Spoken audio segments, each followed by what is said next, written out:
අයිබෝන් දුවේ පුතේ ඔන්න අද දවසෙත් චන්ද්‍ර විතානගේ YouTube channel එකත් එකතු වෙලා ඉන්න ඔබ සියලු දෙනා බොහොම ආදරෙන් අද දවසේ පාඩමට සම්බන්ධ කරගන්නවා. ඉතින් විශේෂයෙන්ම අපි සාමාන්‍ය පෙළ විභාගයේ ඉලක්ක කරගත්ත පාඩම් කොටසක් තමයි අද කතා කරන්නේ. භාග සම්බන්ධව විභාග ප්‍රශ්න කොහොමද කතා කරන්නේ කියන එක ගැන තමයි අද මාතෘකාව.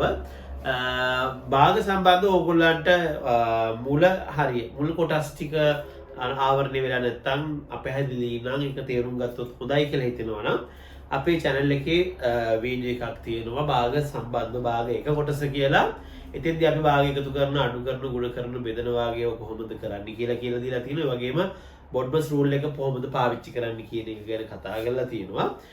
අද පාඩමට මේ කොටස් ටික අනිවාර්යයෙන්ම දැනගෙන තියෙන කිතාව වැදගත්. ඒ නිසා ඒකත් බලන්න කියලා ආරාධනා කරනවා. ඒ වගේම මේ channel එකත් එක්ක මුල්වරට එකතු වෙලා ඕගොල්ලන්ට ආරාධනා කරනවා subscribe කරන්න. අපේ channel එකත් එක්ක දිගින් දිගටම සම්බන්ධ වෙන්න bell icon එක click කරලා අපේ සතිපතා ඔබට ගෙන එන පාඩම් එක්ක දිගින් දිගටම සම්බන්ධ වෙන්න.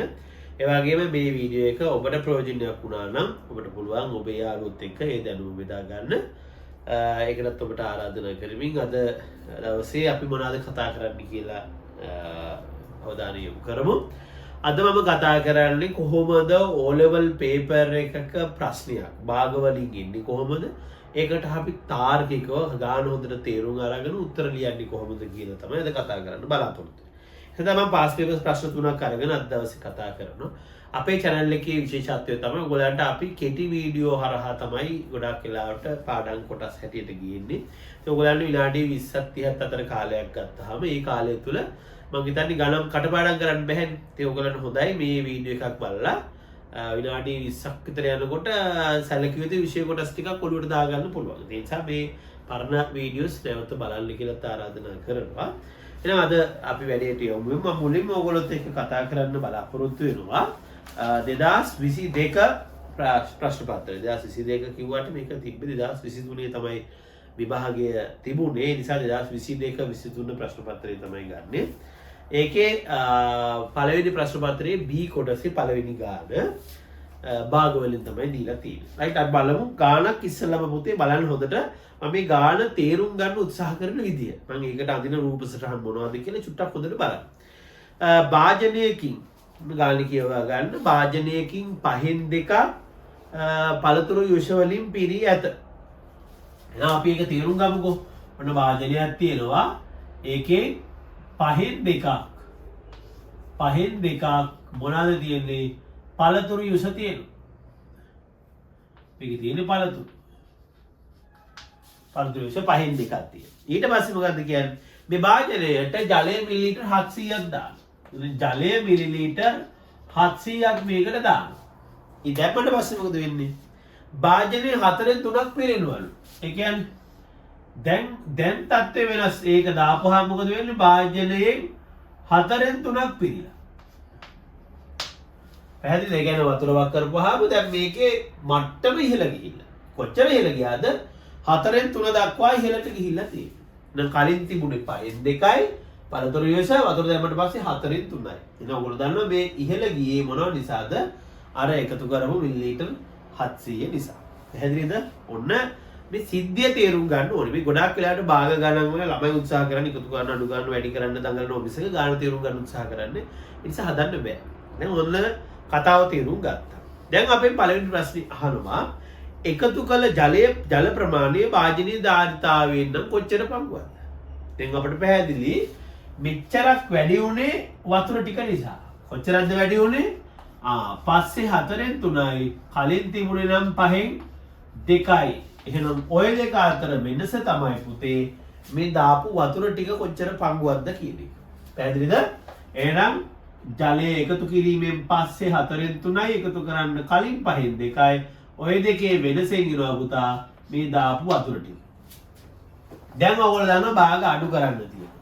භාග අඩු කරනකොට හර සමාන වෙන්න ඕන. හර වෙනස් නම් පොදු හරයක් ගන්න ඕනේ. මොකද්ද මේ දෙන්නගේ පොදු හරය? මේ දෙන්නගේ කුඩා පොදු ගුණාකාරය 20යි.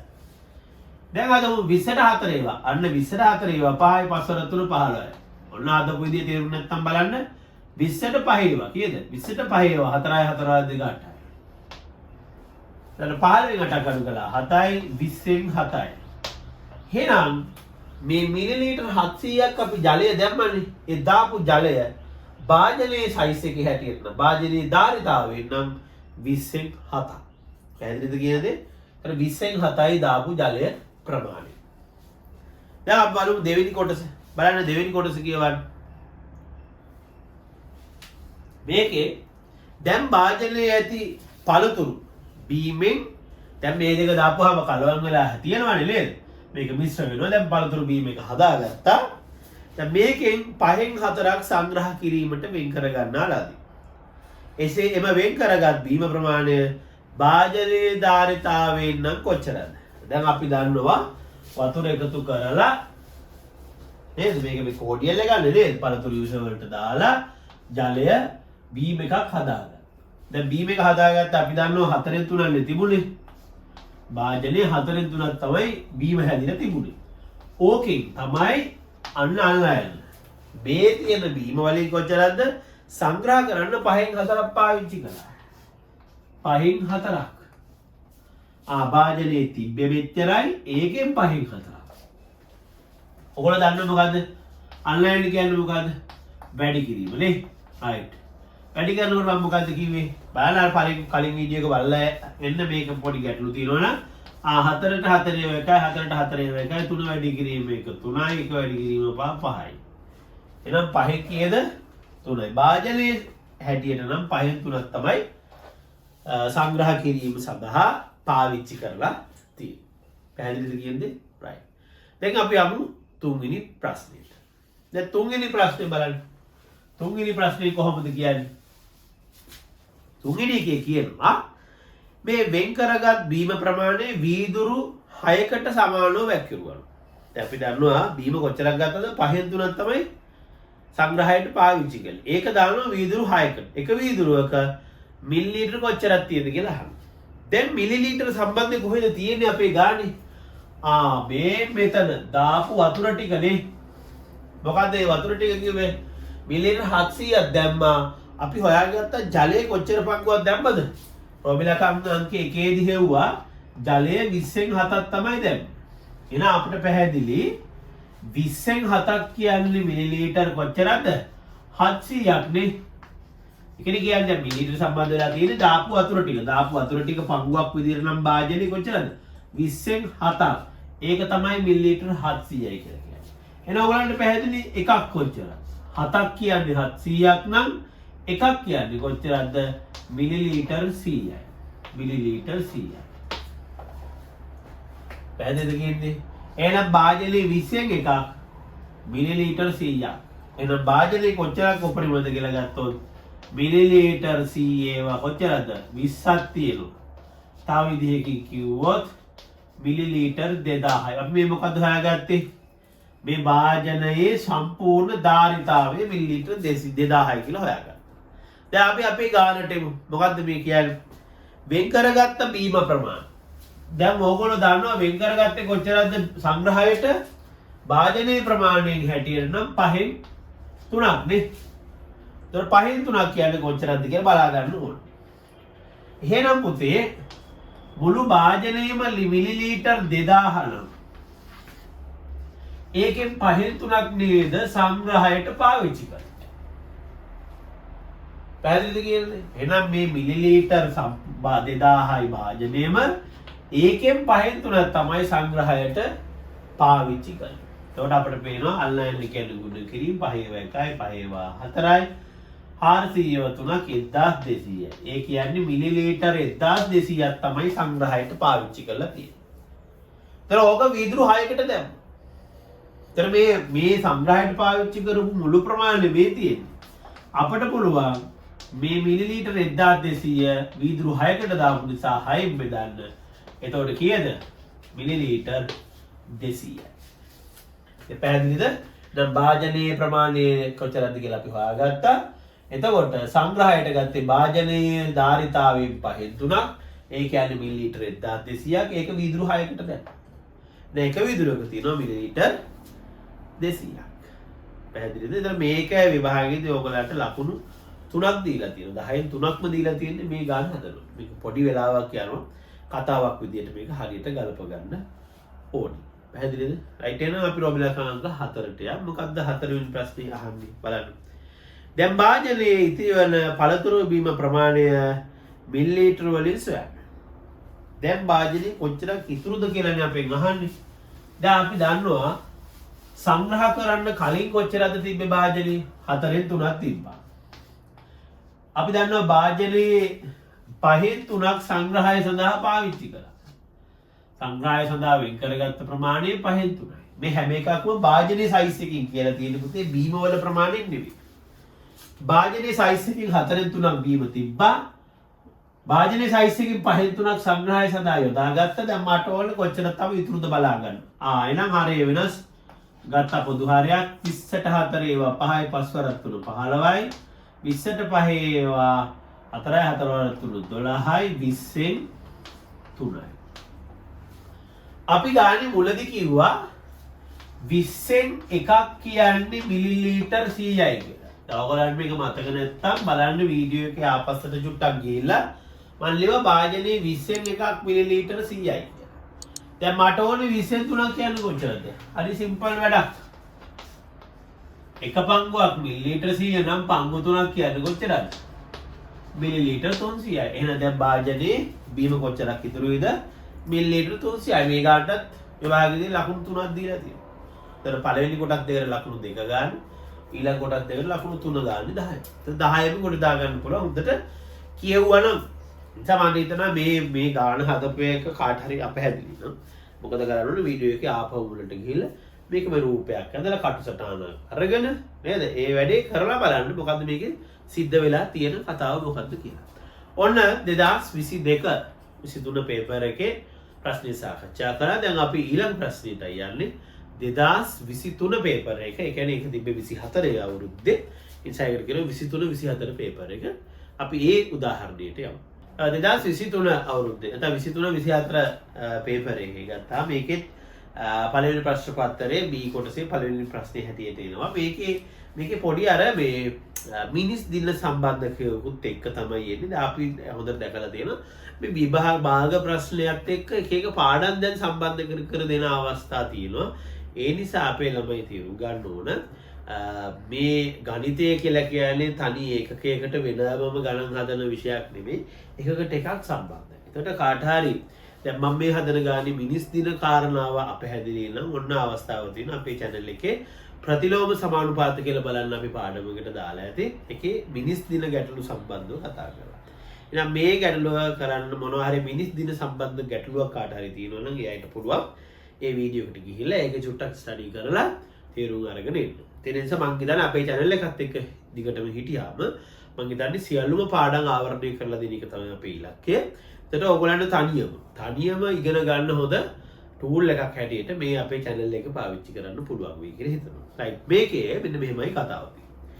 මිනිසුන් කණ්ඩායමකගේ සහභාගීත්වයෙන් අධීර 3ක් යටතේ තාප්පයක් බැඳීමට සැලසුම් කර තිබේ. වෙන කොටස් 3කට කඩලා මිනිසුත් එක්ක එකතු වෙලා තාප්පයක් බඳින්න සැලසුම් කරලා තියෙනවා.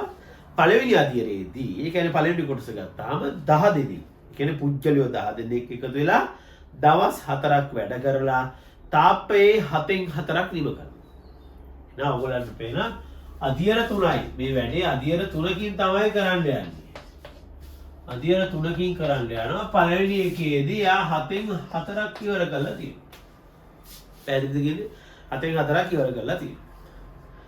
ඊටසේ දැන් මේ 10 දෙනෙක් එකතු වෙලා දවස් 4ක් වැඩ කරලා තමයි පළවෙනි අධීර ඉවර කරගන්නේ.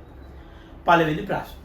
තාප්පය බැඳීමේ පළවෙනි අධීරය යටතේ කරන ලද වැඩ ප්‍රමාණය මිනිස් දින කීයද? හරිම ලේසි ප්‍රශ්නයක්. ලකුණු දෙකක් මේකට දීලා තියෙනවා.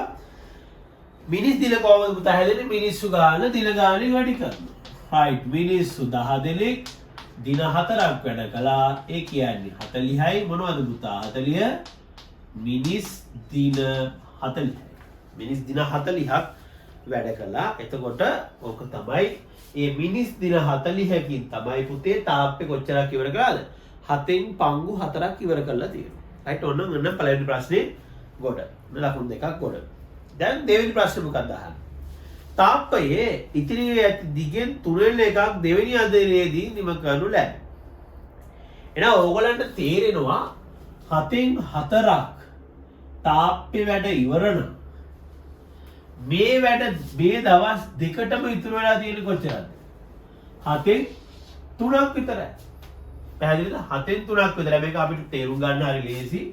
මුළු කාර්ය ප්‍රමාණය ගත්තොත් පළවෙනි අදියර වෙනකොට 7න් 4ක් ඉවරයි. ඒ කියන්නේ ඉතුරු තියෙනවා කොච්චරද? 7න් 3ක්.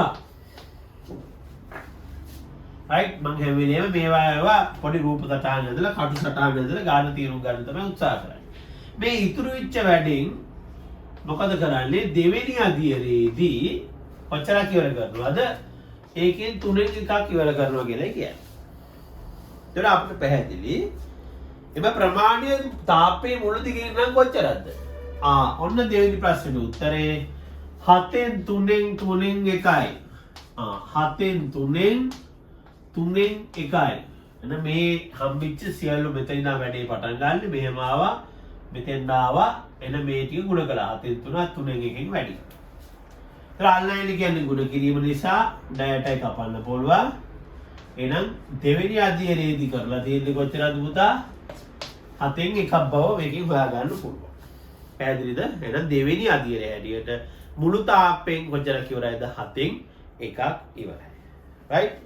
එහෙනම් එතන ලකුණු ඔයගලන්ට ගන්න පුළුවන් ලකුණු 3ක්. right. ඊළඟට තුන්වෙනි ප්‍රශ්නේ බලන්න. රොමිලක අංක 3. මුලින් ප්‍රශ්නේ කියවන්න. තාප්පේ බැඳීමේ දෙවෙනි අධ්‍යයනයේ නිරත වූ මිනිසුන් දෙදෙනෙකු පමණක් නම් ඔවුන් දෙදෙනාට ඒ සඳහා දින කීයක් ගත වේද? දැන් අපි දන්නවා මිනිස් දින 40ක් තමයි මුළු වැඩේ පළවෙනි අධ්‍යයනයේ වැඩේ. පැහැදිලිද කියන්නේ? එතකොට පළවෙනි අධ්‍යයනය කියන්නේ අපි හොයාගත්ත 7න් 4ක්. ඒක මිනිස් දින කොච්චරද? මිනිස් දින 40ක්. එහෙනම් 7න් එක පංගුවක් කියන්නේ මේක අපංගු 4ක්නේ. එහෙනම් මිනිස් දින කීයද? 10ක්. එහෙනම් ඔයගොල්ලෝ දන්නවා දෙවෙනි අධ්‍යයනයේදී එහෙනම් මිනිස් දින කොච්චරක වැඩක්ද? 10ක වැඩක් තියෙනවා. ඒතර අපිට කියන්නේ මිනිස්සු දෙන්නෙක් නම් මේ වැඩේ කළේ. එහෙනම් හොඳට මතක තියාගන්න මිනිස්සු ගාන දින ගානෙන් වැඩි කරපුවාම වෙන මිනිස් දින. මිනිස්සු කී දෙනෙක්ද වැඩ කරලා තියෙන්නේ? මිනිස්සු දෙන්නයි. දෙන්නෙක් දින කීයක් වැඩ කළොත්ද මිනිස් දින 10ක වැඩ කරන්නේ? හරි ලේසි ප්‍රශ්නයක්. මිනිස්සු දෙන්නයි දින කීයද කියලා අහනවා. කාර්ය මිනිස් දින 10යි. එහෙනම් මෙතන උත්තරේ කීයද? 10 දෙකෙන් බෙදුවා උත්තරේ 5යි. දින 5යි. එහෙනම් 10 බෙදීම 2 5යි. දින 5යි මේ මිනිස්සු වැඩ කරලා තියෙනවා. දෙවෙනි අධ්‍යයනයේ දින 5ක් වැඩ කරලා තියෙනවා මේ මිනිස්සු දෙන්න. එහෙනම් රොබිලා අංක 3ටත් ලකුණු 2ක් හිමි. මම දැන් ඒකත් දැන් ලේසියෙන් කොට දා ගන්න පුළුවන්. දැන් අපි බලමු රොබිලා අංක 4 කොහොමද හදන්නේ කියලා. මොකද රොබිලා අංක 4 දී කියලා කියන්නේ බලන්න කියවන හොඳට ගන්න. ඔන්න තියෙනවා මේ තාප්පේ බැඳීමේදී තුන්වෙනි අධ්‍යයනය නිම කිරීම සඳහා මීටර් 200ක දිගක් ඉතිරිව ඇති. ඇතනම් තාප්පේ මුළු දිග කොච්චරද කියලා. දැන් ඕගොල්ලන්ට තේරෙනවා පළවෙනි අධ්‍යයන කරලා ඉතුරු වුණා 7න් 3ක්. ඒකෙන් 3න් එකක් දෙවෙනි අධ්‍යයනයේදී කරා නම් ඉතුරු 3න් 2 කරන්න වෙන්නේ මොන අධ්‍යයනයේදීද? තුන්වෙනි අධ්‍යයනයේදී ඉවර කරන්න වෙනවා. පැහැදිලිද කියන්නේ? තව විදිහකින් කිව්වොත් පුතේ දැන් අපි දන්නවා පළවෙනි අධ්‍යයනයේදී 7න් 4ක් ඉවරයි. දෙවෙනි අධ්‍යයනයේදී 7න් එකක් ඉවරයි. ඔක්කොම වැඩ ඉවරයි කියද 7න් 5ක්. තව තියෙන්නේ නම් 7න් කීයක්ද? 2ක්. ඒක හරි සිම්පල් වැඩක්. මේ බලන්නකෝ. ඔයාලට පුළුවන් ඒක මෙන්න මේ දෙන වැඩි කරලා ඉතුරු වැඩ තුන්වෙනි අධ්‍යයනයේ ප්‍රමාණය හොයා ගන්නත් පුළුවන්. එහෙනම් මේ තමයි තුන්වන අධ්‍යයන. කොච්චරක්ද වැඩ? 7න් 3න් 2ක්. 7න් 3න් 2ක්. 3ට 3 කැපෙනවා 7න් 2යි කියලා උත්තරේ ගන්න පුළුවන්. පැහැදිලිද? එතකොට මේ 7න් 2 මීටර් 200ක්. ඒ කියන්නේ තුන්වෙනි අධ්‍යයනයේ ඉතුරුලා තියෙන්නේ මීටර් 200ක්. උනා අපිට පැහැදිලි 7න් එක පංගුවක් කියන්නේ මීටර් 100ක් බව. මීටර් 100ක් තමයි එක පංගුව. එහෙනම් ඒ වගේම හතක් තියෙනවා මුළු තාප්පේ. කියන මුළු තාප්පේ දිග එක පංගුවක් 100යි නම් පංගු හතක් කියන්නේ 700යි මීටර. 700යි මීටර. පැහැදිලිද? මීටර 700ක් තියෙන තාප්පේ සම්පූර්ණ දිග. මම හිතලා ඒකට ලකුණු 3ක් ලැබිලා තියෙනවා. ඔන්න බලන්න මේ ලකුණු 10ත් ලේසියෙන්ම ගොඩ දා ගන්න පුළුවන්. මොකද ගාන කියවන්න. මේ කතාව ඇතුලේ වෙලා තියෙන දේ තීරු ගන්න. ඒ වගේම අනිවාර්යෙන් මේ ගාන හදද්දී ඔයගොල්ලෝ කටවැඩ කොළ පාවිච්චි කරන්න. කටවැඩ කොළයක් අරගෙන පොඩි පොඩි සටහන් ඇදලා මේ බලන්න මේක පැහැදිලිනේ. මේ තාප්පේ පළවෙනි අදියරේට 7න් 4ක් ඉවරයි. තව 7න් 3ක් තියෙනවා. ඒකෙන් 3න් එකක් දෙවෙනි අදියරේදීත් 3න් දෙකක් තුන්වෙනි අදියරේදීත් ඉවර කරනවා. එතන අපිට තේරෙනවා මේකේ 7න් 4යි මේක 7න් 1යි මේක 7න් 2යි බව පැහැදිලි වෙනවා. එතන මම හිතනවා ලේසියෙන් කොට දාන්න. දැන් බලමු 2024 පේපර් එකේ කොහොමද 24 කට 25 දී තිබෙන 24 25 පේපර් එකේ ප්‍රශ්නේ කොහොමද හදන්නේ කියලා. අපි 2024 පේපර් එකේ ප්‍රශ්නේ බලමු. ඒකේ පුදා B කොටසේ නැත්නම් පළවෙනි ප්‍රශ්න පත්‍රයේ B කොටසේ පළවෙනි ප්‍රශ්නේ හැටියට එනවා. ඒ සමග තියාගන්න මේ භාග ගානේ ඔයගොල්ලන්ට අනිවාර්යයෙන්ම ලකුණු 10 ලේසියෙන්ම කොට දා ගන්න පුළුවන් පාඩම් එකක්. ඒ හින්දා ටිකක් උනන්දුවෙන් මේ වැඩේ කරන්න. දැන් බලන්න ප්‍රශ්නේ කියවන්න බා ජනක තම මාසික වැටුප රුපියල් ලක්ෂයකට වඩා වැඩි වූ විට ජනක නෙමෙයි කවුරුත් එහෙම ගෙවන්න එපා. ලක්ෂයට වඩා වැඩි නම් මොකද කරන්න ඕන? මේ වැඩි වේ වැඩිපුර හොයන. ඒ කියන්නේ අපිට කියනවා ආදායම් බදු ගෙවන්න කියනවා මොකද්ද? යම් කිසි ආදායමක් ඉක්මුවට පස්සේ ඉතින් ලක්ෂයට වඩා වැඩියෙන් හම්බ කළොත් එහෙනම් එයා මේ ලක්ෂයට වඩා වැඩිපුර ගන්න මුදලට එයා මොනවා ගෙවන්න ඕනද? ආදායම් බදු ගෙවන්න ඕන. ඔන්න ආදායම් බදුත් සම්බන්ධ කරලා මොන පාඩමටද පුතේ? භාග පාඩමට. එහෙනම් මම කල්ලුත් කිව්වා තනි ඒකකයක් වෙනමම ඒකකයක් විදිහටම අපිට කතා කරන්න බෑ. මේවා අතර සම්බන්ධතා තියෙනවා. ඒ නිසා අපි ආදායම් බදු ගණනය කරන විදිහ ගැන වීඩියෝ එකක් දාලා තිනවා. යන්නේ වීඩියෝ එක ගිහිල්ලා බලන්න. ආදායම් බදු ගණනය කරන්නේ කොහොමද කියන එකත් ඔලුවට දාගෙන මේක බලන්න. රයිට්. දැන් මොකද්ද මේ කතාව කියන්නේ? 106ක් ආදායම් බදු ගෙවනවලු. ඊට පස්සේ එක්තරා මාසයක එයා මේ බදු ගෙවලා කොහොමදත් එයාට වැටුපෙන් බදු කපා ගන්නවනේ. එයා ගෙවන්න දෙයක් නැහැනේ. වැටුපක් ගන්න කෙනෙක් නම් එයා ඒ වැටුප් හදන තැනින්ම කෙලින්ම එයාට ලක්ෂයට වඩා වැඩියෙන් හම්බ කරපු ගාන බැලුවා. ඒකට 106ක් ආදායම් බදු යවුවා. එතන ඊට පස්සේ එයාට වැටුප එනවා. එතන මේ ජනකට ලැබුණු වැටුපෙන් 6න් එකක් ඔහු ආහාර සඳහා වෙන් කරනවා. ඉතිරි මුදලින් 5න් 3ක් ඔහු වෙනත් වියදම් සඳහා වෙන් කරයි කියලා තියෙනවා. මම ඔන්න ඒකට පොඩි සටහනක් දාන්න යනවා. බදු ගෙවුවට පස්සේ එයාට ලැබෙන වැටුප එයා කොහොමද වියදම් කරන්නේ? ඔන්න බලන්න හොඳට. මේකේ කියනවා 6න් එකක් ආහාර සඳහා වෙන් කරනවා. 6න් එකක් මොනවාද? ආහාර සඳහා වෙන් කරනවා. ඔහොම ලියුව ගමන්ම අපිට තේරෙනවා එයාගේ වැටුපේ තව කොච්චරක් ඉතුරුද කියලා. එහෙනම් කොච්චරද? 6න් 5ක් ඉතුරු වෙන්නේ. එයා 6න් එකක් කෑම වලට වියදම් කළොත් එයා ගාව තව කොච්චරක් ඉතුරු වෙයිද? 6න් 5ක්. බලන්නකෝ. මේක නිකන් අනිත් අතට යද්දොත් රුක් සටහනක් වගේ. පුරා රුක් සටහන සම්බන්ධ පාඩම ඒ වගේ එකක් මම මේ වැටුපෙන් 6න් එකක් ආහාර 6න් 5ක් ඉතුරුයි. ඊට පස්සේ කියනවා මේ ඉතුරු මුදලෙන් 5න් 3ක් වෙනත් වියදම්. මේකේ කොච්චරද? 5න් 3ක් වෙනත් වියදම්. එහෙනම් තවත් ඉතුරුයි. දැන් ඉතුරු කොච්චරද? 5න් 3ක් මේකට ගියා නම් 5න් 2ක් ඉතිරි. මම මේ පැත්තක ලියන්නේ මේ ගාන හදන්න මේ කටු වැඩ පොලේ කරන වැඩේ මම මේ වලට කියලා දෙන්නේ. 5න් 3ක් වෙනත් වැඩ කළා නම් තව 5න් 2ක් ඉතුරුයි. ඔන්න එහෙනම් මේකෙන් ඉතුරු වෙච්ච මුදල වියදම් වෙච්ච හැටි. ඔන්න ඕක තමයි එයාගේ වැටුපට වෙලා තියෙන දේ පැහැදිලි. right දැන් අපි බලමු රෝමිලා අංක 1. දැන් බලමු ප්‍රශ්න මොනවද අහලා තියෙන්නේ කියලා. පළවෙනි එක අහනවා ජනකට ලැබුණු මුදලින් 6න් එකක් ආහාර සඳහා වෙන් කළ පසු ඔහුට එම මුදලින් කවර භාගයක් ඉතිරි වේද? උත්තරේ විතර තියෙනවා. එහෙනම් අපි දන්නවා ඔහු සම්පූර්ණ වැටුපෙන් 6න් එකක් ඉවත් වුණාම තව ඉතිරි 6න් 5යි. ඔන්න පළවෙනි ප්‍රශ්නේ උත්තරේ ලියලා තියෙනවා. හරි ලේසි. ගාන තීරු ගත්තා නම් හොඳට කියවනම් උත්තර ඉතාම පහසුවෙන් ගන්න පුළුවන් කියලා ඔයගලන්ට තේරෙනවා. එහෙනම් පළවෙනි එක හරි. දෙවෙනි ආහාර සහ වෙනත් වියදම් සඳහා මුදල් වෙන් කළ පසු ජනකට ඉතිරි වන්නේ වැටුපෙන් කොච්චර පංගුවක්ද? ඔයගලන්ට දැන් ගොඩක් අය හදන විදිහත් මම කියන්නේ. දැන් ආහාර වලට 6න් එකයි. ඊට පස්සේ වෙනත් වලට කොහොමද හොයන්නේ? මේ 6න් 5න් 5න් 3ක් කියලා ගන්න පුළුවන්. මම ඔයාලා සාමාන්‍යයෙන් හදන විදිහට කියන්න. ඔන්න ළමයි ආහාර. ආහාර වලට කොච්චරද? 6න් 1යි. දැන් වෙනත් කොහොමද හොයන්නේ? වෙනත් හොයන්නේ අර 6න් 5න් 5න් 3ක්. 6න් 5න් 5න් 3ක්. පහට පහ ගැපෙන මෙතන 6න් 3යි. එහෙනම් මේ දෙකේ එකතුව කොච්චරද? 6න් 1යි 6න් 3යි ඔක්කොම 6න් 4යි. ඉතුරු කොච්චරද? 6න් තව 2යි. ඒ කියන්නේ 3න් 1යි. ඔයාලා ඔහොම නිකන් ආහාර වලට දන්නවා වෙනත් වියදම් ටික හොයාගෙන ඒ දෙක එකතු කරලා ඉතිරි ටික තමයි ගන්න. එතකොට මම මේ හදාගන්න සටහනේ මීට වඩා ප්‍රයෝජනයක් තියෙනවා. මේක එකපාර ගන්න පුළුවන්. මේ විදිහට ආහාර වෙනම වෙනත් වලට වෙනම හොයලා ඒ එකතු අරගෙන ඉතිරි හොයනවට වඩා මේ සටහන දිහා බැලුවොත් අපෙන් අහන්නේ මේ ජනකට ලැබුණු වැටුප ආහාර වලට වියදම් කරලා ඉතුරු වෙලා ආයෙ වෙනත් වියදනුත් කරලා ඉතිරි කොච්චරද කියලා අහන්නේ. මේක ගැනනේ අහන්නේ. ඔන්න මේක වන් ෂොට් ගන්න පුළුවන් ක්‍රමය. මෙතන ඉඳලා ආරම්භයේ ඉඳලා මෙතෙන් එනකන් එන්න ඕනේ. මේක ඊට පස්සේ මේක.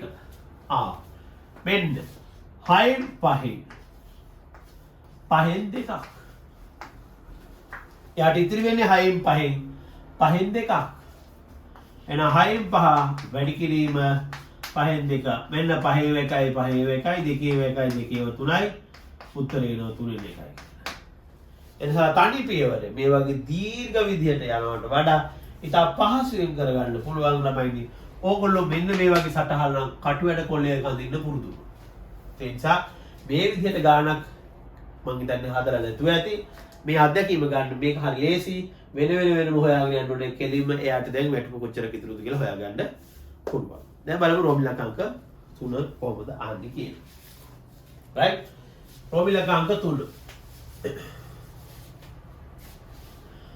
ඔහුට දැන් ඉතිරි වෙන මුදල රුපියල් 39600. දැන් ඉතිරි වෙන්නේ කොච්චරද කියලා අපි දැනගත්තානේ. 39600ක් නම් බදු ගෙවීමෙන් පසු ඔහුට ලැබුණු මුදලත් ආහාර සඳහා වෙන් කළ මුදලත් වෙනම සොයන්න. දැන් අපි දැනගත්තා එයාට කොහොම හරි පඩි ඉතුරුනේ එයාගේ වැටුපෙන් කොච්චරද? 3න් 1ක්. එහෙනම් මේ 3න් 1ක් තමයි පුතේ කොච්චරද? 39600ක් වෙන්නේ. 39600ක් වෙන්නේ ඉතුරු වෙච්ච 3න් 1. එතකොට වැටුප හොයන්න පුළුවන්. මුළු වැටුප හොයන්න පුළුවන්. වැටුපට වඩා ඇත්තටම මේ බදු ගෙවුවට පස්සේ එයාට ලැබුණු වැටුප. අපි හිතමුකෝ ලැබුණු වැටුප කියලා. බදු ගෙවීමෙන් පස්සේ යාට ලැබුණු වැටුප 3න් 1ක් කියන්නේ 39600 නම් වැටුප හොයන්නේ කොහොමද? 39600 3ක් යාට ලැබෙන්න ඕන. බින්දු 2යි 3 වරක් 6 18න් 8 දැම්ම එකක් විතරුයි 3 වරක් 9 27යි 1යි 28න් 8 දැම්ම දෙකක් විතරුයි 3 වරක් 3 9යි 2යි 11යි. කීයද? 118800ක් එයාට වැටුප විදිහට ලැබෙනවා. දැන් අපිට කියනවා ආහාර වලට කොච්චරක් වියදම් කරාද කියලා හොයන්න ඕනේ. එයා දන්නවා එයාගේ වැටුපෙන් 6න් එකක් ආහාර වලට වියදම් කළා. කවුද? 118800න් 6න් එකක් තමයි ආහාර වලට වෙන් කරන්නේ. එහෙනම් මොකද කරන්න ඕනේ? මේක 6ට බෙදලා ලියන්නයි තියෙන්නේ. පැහැදිලිද? එතකොට මෙන්න එනවා 11ට 6 ඒවා 1යි 5ක් විතර 58ට 9යි 54යි 48ට 8යි බින්දු 2යි 19800ක් යා මොනවාද ආහාර සඳහා වෙන් කරලා තියෙනවා. එයාගේ වැටුප 118800යි අය ආහාර වලට 19800ක් වියදම් කරලා තියෙනවා. එතන මම විතර ඉන්න රෝමිලක අංක 3ට ලැබිච්ච උත්තරය ගැන ඔයගොල්ලන්ට අවබෝධයක් ගන්න ඇති කියලා හිතනවා. දැන් අපෙන් රෝමිලක අංක 4 දී අහනවා බදු ගෙවීමට පෙර ඔහුගේ වැටුප කියලා. බදු ගෙවීමට පෙර වැටුප. දැන් කොහොමද මේ බදු ගෙවීමට පෙර වැටුප හොයන්නේ? දැන් ඕගොල්ලෝ දන්නවා මෙයාට 118800ක් ලැබුණා. ඇත්තම කතාව එයාගේ වැටුපෙන් ලක්ෂයකට බදු ගහලා නෑ නේද? එහෙනම් මේ ලක්ෂයට වඩා වැඩියෙන් ලැබුණු කෑල්ලට නේද බදු ගහලා තියෙන්නේ. එතකොට මේ බදු ගැහුවට පස්සේ එයාට හම්බෙන්නේ 1,18,800යි කියන එක තේරුම 18,800 තමයි 18,800 තමයි බදු අය කිරීමට ලක් වුණාට පස්සේ ලැබුණේ. පැහැදිලිද? ඒ ලක්ෂය අයින් කරන්න වෙන කොහොමද? දැන් අපි ගත්තා 1,18,800ක් ලැබුණා. ඒ ලක්ෂය කොහොමත් අයින් කරන්න ඕනේ. මොකද ලක්ෂයට බදු නැහැනේ. එතකොට ඔයගොල්ලෝ දන්නවා බදු ප්‍රතිශතයේ 100ට කීයද 6යි. මොකද ළමයි 100ට 6ක් ආදායම් බදු ගන්නවා කියන එකේ තේරුම ලක්ෂයේ ඉක්ම වූ ආදායම රුපියල් 100ක් නම් බදු ගන්නවා 6ක්. එහෙනම් එයාට ඉතුරු වෙන්නේ රුපියල් 94යි. දැන් අපි දන්නවා එයාට ඉතුරු උනේ කීයද 18,800. දැන් කවුරුත් කියන්නේ 1,18,800 කියලා නෑ. මේ ලක්ෂය කොහොමත් එයාට ලැබෙනවමනේ. ඒක බදු වලට බලපෑමක් නෑ. ඒ නිසා අපි බලන්න ඕනේ මේ 18,800. මේ 18,800 තමයි බදු අය කිරීමෙන් පස්සේ එයාට හම්බෙච්ච අර ලක්ෂයේ ඉක්ම වූ ආදායම් කෑල්ල. දැන් අපි ආදායම හොයලා බැලුවොත් මෙන්න උඩයට මාරු කළා. මේක උඩයට මාරු කළා. වැඩි කරනවා ආදායම හොයන්න ඕන නිසා 100. 94 ඒවත් 2යි. අසට මේ කැපෙනවා විභාගෙදි දෙන්න කියලා දෙනවා 20000යි. 20000 කියන්නේ පුතේ ආදායම නෙවෙයි වැටුප නෙවෙයි. මේ ලක්ෂය ආයි මතක් කරගන්න. මේ ලක්ෂය බදු කිව්වේ නෑ. එන යාගේ මුළු වැටුප. මුළු වැටුප. බදු ගෙවන්න කලින් මුළු වැටුප ලක්ෂයට එකතු වෙනවා මේ 20000. කීයද? රුපියල් 1,20,000යි. දැන් මේක තේරුම් නැත්තම් ඒකේ නා දැන් මෙතනින් එහාට හිතන්න. මෙතනින් නම් ආපස්සට හිතන්න. කොහොමද? මෙයාගේ වැටුප ජනකගේ වැටුප 1,20,000යි නම් බදු ගහන්නේ කොච්චරකටද? ලක්ෂයටද 1,20,000ටද නැත්නම් 20,000ටද? ලක්ෂයක් අයින් කරනවා. 20,000ට තමයි බදු අය කරන්නේ. 20,000ට 100ට ගාණි ගත්තාම 18,800යි යාට ඉතුරු වෙන්නේ 20,000යි. පැහැදිලිද? රයිට්. මම හිතන මේ පැත්තට හිතුවනම් ඕක තේරෙනවා. එනවා යාගේ වැටුප කියන 1,20,000යි. එහෙනම් බදු ගෙවන්න කලින් මෙච්චරයි 18,800ක් එයාට මේ 20,000න් ඉතුරු වෙන්නේ 18,800. කියන්නේ 1,200ක් එයා මොනවා ගෙවලාද? ආදායම් බදු ගෙවලා. ඕකේ. දැන් මොකක්ද කියන්නේ රොබිලකංග අවසාන ප්‍රශ්නේ.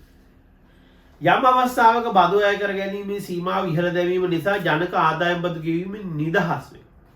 එහෙනම් ඔයගොල්ලෝ දන්න මේ අවුරුද්දේ ඉඳලා මේ 2025 අවුරුද්දේ ඉඳලා ඒක ඇත්තටම රජයේ ඉහළ දැම්ම ලක්ෂය කියන එක ලක්ෂ 1.5 දක්වා වැඩි කරනවා. ඒතර රජයේ අයවැය හරහා ගෙන ප්‍රතිපත්ති තීන්දුව මත ආදායම් බද්දෙන් නිදහස් ආදායම වරින් වර වෙනස් වෙනවා.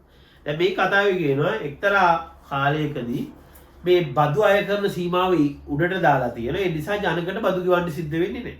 එහෙනම් යාට කීයක් හම්බෙන්නද වැටුප? 1.20ම ගන්න පුළුවන්.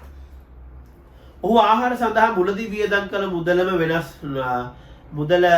මුලදී වියදම් කළ මුදල වෙනස් නොවී පවතිනන් දැන් ඔහු ආහාර සඳහා වියදම් කරන මුදල වැටුපෙන් කවර ප්‍රතිශතයක්ද? දැන් අපිට කියනවා එයා කෑම සඳහා වියදම් කරපු ගාන නම් වෙනස් කරන්නේ නැහැ. එහෙනම් ජනකට මේ සම්පූර්ණ වැටුප 1,20,000ම ලැබෙනව නේද? අපෙන් අහන්නේ ආහාර වලට කොච්චරක් වියදම් කළාද කියලා නේ. එයාට ලැබුණ කොච්චරද? 1,20,000ක් වැටුප. ඒතර ආහාර වලට අපිට කියලා තියෙනවා මේකේ කියලා තියෙන පැහැදිලිවම. ඔහු ආහාර සඳහා මුලදී වියදම් කළ මුදල වෙනස් නොවී පවතින. එහෙනම් අපි අර ආහාර වලට වියදම් කරපු ප්‍රමාණය දැන් මතක් කරගන්න වෙනවා. කොච්චරද කියන්නේ? ආහාර වලට වියදම් කරපු ගාන දන්නවා. ඒක දාන්න පුළුවන් මේකෙන් උඩට. right?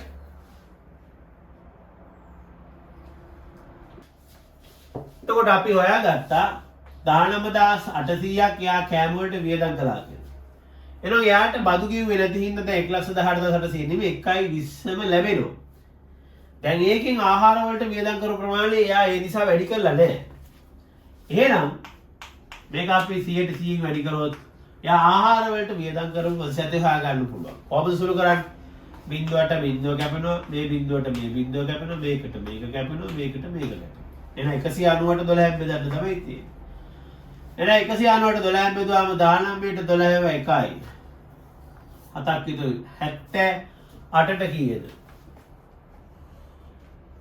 6යි 72යි 6ක් විතර 60ට 5යි 16.5යි එන අපිට ප්‍රතිශතයක් කළොත් එනවා ආහාර සඳහා කොච්චර ප්‍රතිශතයක්ද 16.5ක ප්‍රතිශතයක් වැය කරලා තියෙනවා කියලා පැහැදිලි වෙනවා. එනද අපි සාකච්ඡා කළේ විභාගේ සාමාන්‍ය වෙල විභාගේ ආසන්නම අත්දැකීම් 3.